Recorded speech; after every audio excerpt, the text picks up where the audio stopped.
to America's Got Industrialists, Rap Edition, where we hear the top in the industry. Up next, we have one of the most influential industrialists of the Gilded Age, J.P. Morgan. My name is JP, but you can call me Morgan. I make lots of money and I grew up in Oregon. Shout out to my father for helping me go farther. Now I'm the biggest maker and my wallet's getting thicker. Carnegie and Rockefeller, I put them together. U.S. Steel Corporation, biggest in the nation. I saved the economy to keep them out of debt. I'm no longer the enemy you won't ever forget. I got money in my hands, can't keep up with these demands. I'm the biggest banker in all the lands. Alright, judges, what's your decision? Not the look. Oh yeah, remember the 1893 depression when he came in clutch and saved our economy from going into shambles? Yeah, thanks for the $65 million in gold. That really helped us out. So I guess that makes you a captain of industry. But he didn't just ask for gold, woman laborer. He asked for 30 government bonds, and he created a fortune off of it. Like, look at this political cartoon of industrialists such as Morgan's power in the government. The stature of the industrialists is totally accurate because they were all overly rich and were overbearing in political decisions. Personally, I think you're a robber baron. I mean, he combined Carnegie Steel Industry, Rockefeller's oil company, and Illinois Steel and called it the U.S. Steel Corporation. Dude, that's totally a monopoly. So thanks to you, prices of resources skyrocketed.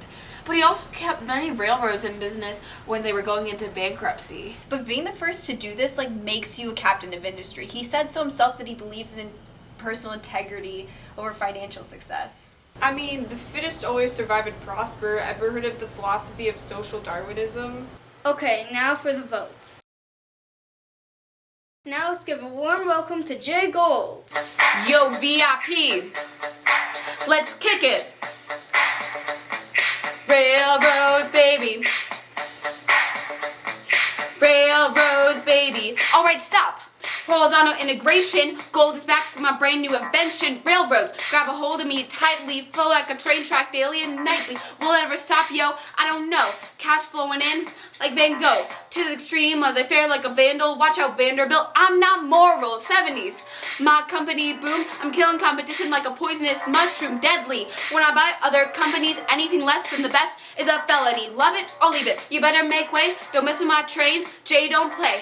If there was a problem, yo, I'll solve it. Check on my track, my workers resolve it. Railroads, baby. Jay Gold, railroads, baby. Jay Gold. Oh great, another robber baron. Honestly, he was even titled the prototype of the robber baron. And I heard he got arrested once for issuing illegal stock.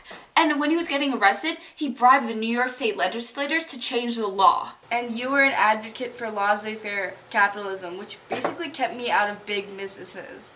Not the look. Also, I don't know if you guys remember this, but he started the Erie War. And you went around the law and plotted against Vanderbilt, all because you wanted control over the Erie Railroad. So I think it's safe to say that this guy was more corrupt than Carnegie, Rockefeller, and Vanderbilt combined. Am I right, guys? So let's vote. Let's move on to one of the biggest men in the railroad industry, Cornelius Vanderbilt. Alright, let's go. If I bought the railroads, I'd make lots of dough. I can take them places they ain't ever been before. Transcontinental railroads you'll never ever know. I got money in my hands that I'd really like to blow. Trains, trains, trains on you. Horizontal integration is the one I choose. I don't know about me, but I'm making revenue. So say hello to falsetto in 3, 2, swag. I'd like to build all the railroads. Hey guys, let me talk to you. I am your industrialist. I'd never let you go.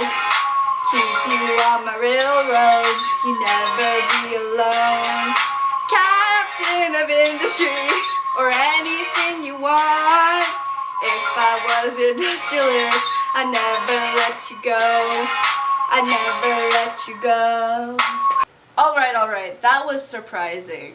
His story is surprising. He started off just selling steamboats and became a huge railroad industrialist before the age of 55. Alright, yeah, that's cool, but you never gave your $1 million wealth to the people who could actually use it, like me. You had way too much. Yeah, railroad industrialists like you would abuse the system by setting railroad prices unreasonably high. Yeah, I think he had a huge problem with conspicuous consumption. Like, he threw huge parties, which shows that the rich get richer and the poor get poorer through the laissez-faire capitalism and social Darwinism. Alright, judges, what's your decision?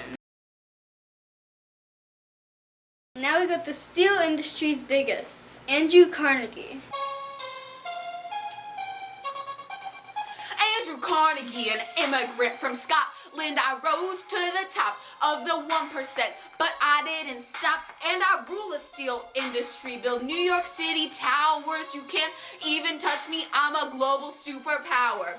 Unlike Rockefeller, I use vertical integration, and soon I'll become the #1 corporation. I spread the gospel of wealth and put poor orphans in health. My workers going berserk, they never show up to work. They're on a homestead strike, better conditions, strike.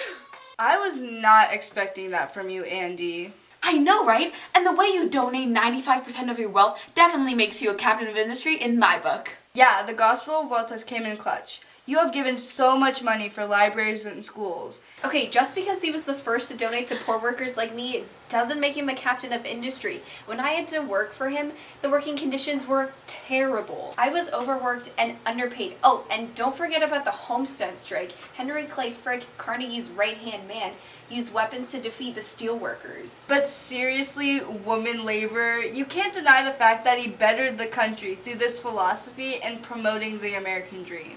So judges, what do you vote? Last but not least, we have John D. Rockefeller.